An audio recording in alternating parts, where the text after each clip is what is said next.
अंत भला तो सब भला। रोली की शादी उसके माँ बाप एक आलसी लड़के से करा देते हैं। चलो, रोली की शादी हुई और हमने गंगा नहाई। और क्या, बेटियां तो होती ही हैं बोझ। हाँ, पर अब क्या चिंता, उतार तो दिया बोझ तुमने, अब वो लोग समझे। ससुराल में रोली का पति कहता है, देखो, मैं कोई काम नहीं करता, ये बात तुम्हारे मम्मी पापा को बता दी थी मैंने। अब जो किराया आता है दुकान का, उसी से घर का गुजारा करना है। कभी भूल से भी कोशिश ना करना किसी चीज की डिमांड की। क्या मम्मी पापा को पता था कि आप कोई काम नहीं करते? और क्या, बड़ा अच्छे से पता था। उन लोगों को तो तुम बोझ लगती थी, बोल रहे थे कि बस शादी कर लो और कोई मतलब नहीं है। रोली को यह सुनकर बहुत गुस्सा आता है, लेकिन करती भी तो क्या, क्योंकि वो जानती थी कि उसके माता पिता ऐसे ही हैं। जैसे तैसे रोली दिन काट रही थी। रोली को एक प्यारी सी बेटी होती है। धीरे धीरे वो बड़ी होती है और उसके साथ उसकी जरूरतें भी बढ़ती जाती हैं। सुनिए जी, अब तो सिमी बड़ी हो रही है, उसका स्कूल में दाखिला कराना है। मैंने अब तक तो जैसे तैसे समय काट लिया, लेकिन मैं बच्ची की परवरिश में कोई कमी नहीं रखूंगी। अरे क्या है यार, अब तो लगता है कोई ना कोई काम ढूंढना ही पड़ेगा। अब पति रोज काम की तलाश में जाता और बिना किसी काम के वापस आ जाता। रोली समझ जाती है कि पति के अंदर अब काम करने की क्षमता नहीं है। वो बेटी को उच्च शिक्षा देने के लिए कुछ करना चाहती थी, लेकिन करती तो क्या करती।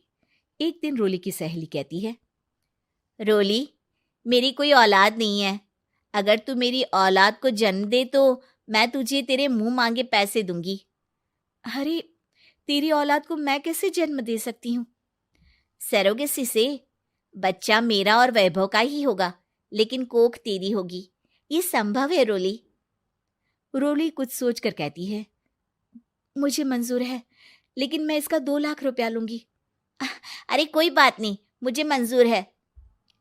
रोली खुश हो जाती है कि एक बच्चा पैदा करने का उसे 2 लाख रुपया मिलेगा। वो घर आकर पति को बताती है, वो भी खुश हो जाता है। अब क्या था, डॉक्टर के पास जाकर सहेली का बच्चा रोली की कोख में पलने लगता है। मुझे 20,000 चाहिए मेरे बेटी के एडमिशन के लिए। हाँ हाँ ठीक है, मैं उसके एडमिशन से लेकर सारे खर्चे उसके अकाउंट में डाल रही हूँ। रोली की बेटी का एडमिशन हो जाता है। रोली को लगता है कि वो अब सब कुछ ठीक कर देगी।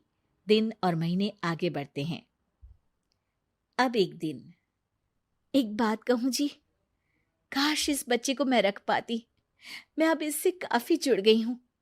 अरे यार, पता नहीं किसका बच्चा है, अपने पास है ना अपनी मुन्नी। हाँ, लेकिन अब मैं भी इस बच्चे से जुड़ाव फील करने लगी हूँ। लेकिन मैं ये जानती हूँ कि ये मेरा बच्चा नहीं है। दोनों की जिंदगी ठीक चल रही थी, लेकिन कहते ना कि सुख का पल ज्यादा लंबा नहीं होता। एक दिन रोली की सहेली का फोन आता है। रोली, मुझे अब ये बच्चा नहीं चाहिए, मैं अपने पति को छोड़ रही हूँ। अरे लेकिन मुझे पैसों की जरूरत है, बच्चा तुम्हारा है, मैं क्या करूंगी? सहेली बिना कुछ बोले फोन काट देती है, फोन स्विच ऑफ कर देती है। लेकिन रोली के जीवन का तूफान यहीं नहीं रुकता। रोली, मैं इतना भार नहीं उठा सकता। आज पढ़ाई का पैसा मांग रही हो, कल को शादी, कॉलेज और पता नहीं क्या क्या। मैं तुम्हें छोड़ रहा हूँ, अपनी बच्ची उठाओ और निकलो इस घर से। अरे पर मैं कर तो रही हूं ना बच्चे के लिए काम, आप आराम से रहिए ना। क्या काम कर रही हो, देख रहा हूं मैं। ये छोटा शहर है, यहाँ लोगों को बात बनाते वक्त नहीं लगता। तो मैं क्या करूं? ज्यादा पढ़ी लिखी नहीं हूं, कैसे घर के खर्चे चलाऊं? और आप तो काम करना ही नहीं चाहते। हाँ, ना चाहता हूं और ना ही करूंगा। रोली को पति की बात पर काफी गुस्सा आ जाता है। ठीक है, अगर मेरे जीवन में संघर्ष ही लिखा है तो वही सही। इस वक्त पति होने के नाते आपको मेरा साथ देना चाहिए था, लेकिन नहीं, आपने तो इस हाल में मुझे घर से बाहर निकालने की बात कह डाली। देखो, ये सारी फालतू की बातों के लिए वक्त नहीं है मेरे पास। रोली, जिसकी कोख में किसी और का बच्चा था और साथ छोटी सी बेटी, पति का घर छोड़कर रास्ते पर आ जाती है। रोली के पास मायके के सिवा दूसरा कोई रास्ता नहीं होता। अरे रोली कैसी है? कितने दिनों के लिए आई है? हमेशा के लिए माँ। वो माँ को सारी बात बता देती है। ओए लड़की, इतनी हिम्मत का काम कर लिया। अरे ना ना, यहाँ कोई जगह नहीं है। तुम तो अपना बोरिया बिस्तर उठाओ और निकलो यहाँ से। रोली के पास अब मायके का रास्ता भी नहीं बचता। वो चुपचाप बच्ची को लेकर जा रही थी कि उसे दर्द होता है और वो डॉक्टर के पास चली जाती है और फिर वहां वो एक प्यारे से बेटे को जन्म देती है। कितना प्यारा है, कितने अभागे हैं इसके माँ बाप जो इसके पैदा होने पर भी नहीं है। तभी वहां डॉक्टर आ जाती है। रोली, बच्चे के पिता तुमसे मिलना चाहते हैं। आपका बहुत बहुत शुक्रिया। मैं इस बच्चे को पालूंगा, भले ही इसकी माँ ने इसे छोड़ दिया हो, पर मैं अपनी जिम्मेदारी निभाऊंगा। तो क्या आप मुझे इसके पैदा करने के लिए जिन पैसों की बात हुई थी वो भी देंगे? हाँ, और साथ ही आप चाहें तो मेरे घर में रहकर मेरे बच्चे की देखभाल भी कर सकती हैं। मैं उसके लिए आपको सैलरी दे दिया करूंगा। रोली को लगता है कि जैसे भगवान ने उसके लिए सुकून का रास्ता खोल दिया। वो अब मुकेश के साथ उसके घर चली जाती है, जहां रहकर वो उस बच्चे की देखरेख करती है। अब मुकेश के घर को रोली अच्छे से संभाल लेती है। उसके लिए खाना बनाने से लेकर बच्चों की देखभाल और घर की देखरेख। धीरे धीरे मुकेश को रोली से प्यार हो जाता है। रोली, तुम्हारी बेटी और मेरा बेटा बिल्कुल भाई बहन की तरह साथ रहते हैं। हाँ, आखिर है तो एक ही कोख के बच्चे, अटैचमेंट तो होगा ही ना। रोली, तुमने घर और मुझे दोनों को संभाल लिया। ये तो मेरा काम है।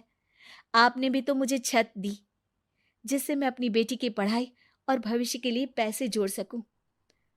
अब रोली, क्या तुम मुझसे शादी करोगी? अब मैं जानता हूं तुम्हारी भी शादी कुछ खास अच्छी नहीं रही। रोली को मुकेश की बात ठीक लगती है।